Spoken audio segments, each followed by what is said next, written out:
కేరళలోని వయనాడ్ జిల్లాలో జరిగినటువంటి దుర్ఘటన అందరికీ తెలిసిందే. గత 3 రోజుల నుంచి కూడా అక్కడ ఆర్మీ, ఎన్డీఆర్ఎఫ్ బృందాలు, అలానే స్థానిక పోలీసులు, అలాగే పోలీస్ జాగిలాలను కూడా ఉపయోగిస్తూ భారీ స్థాయిలో సెర్చ్ ఆపరేషన్స్, అలానే అక్కడ ఉన్నటువంటి గాయపడినటువంటి వాళ్ళను ఆసుపత్రులకు తరలించటం, అలాగే మృతి చెందినటువంటి వారి మృతదేహాలు మార్చురీకి తరలించటం, ఇలా భారీ స్థాయిలో సహాయక చర్యలు అయితే చేపడుతున్నారు.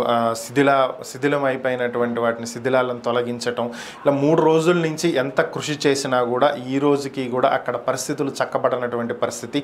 రోజు రోజుకి మృతుల సంఖ్య పెరుగుతూ ఉన్నటువంటి పరిస్థితి. ఈరోజు ఉదయం కూడా వరుసగా వర్షాలు భారీగా కురుస్తున్నటువంటి నేపథ్యంలో మరొకసారి కొండ చర్యలు విరిగిపడినట్లుగా తెలుస్తుంది. ముండక్కై, అత్తమల, అలానే సూలపుళ్ళ ఈ ప్రాంతాల్లో భారీ స్థాయిలో కొండ చర్యలు విరిగిపడటం, ఈ గ్రామాల్లో ఒక్కసారిగా కొండ చర్యలు విరిగిపడటంతో పాటుగా బురద వచ్చి పడినటువంటి నేపథ్యంలో ఈ గ్రామాలు మొత్తం ఒక్కసారిగా శవాల దిబ్బలుగా మారినటువంటి పరిస్థితి.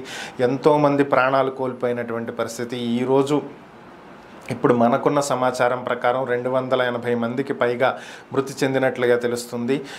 కేంద్రం 1500 మంది ఆర్మీ జవాన్లని ఇక్కడ రెస్క్యూ ఆపరేషన్కి పంపించినట్లుగా తెలుస్తుంది. అయితే కేరళ సీఎం కూడా ఈరోజు పర్యటనకు వెళ్ళారు ఇదే ప్రాంతానికి.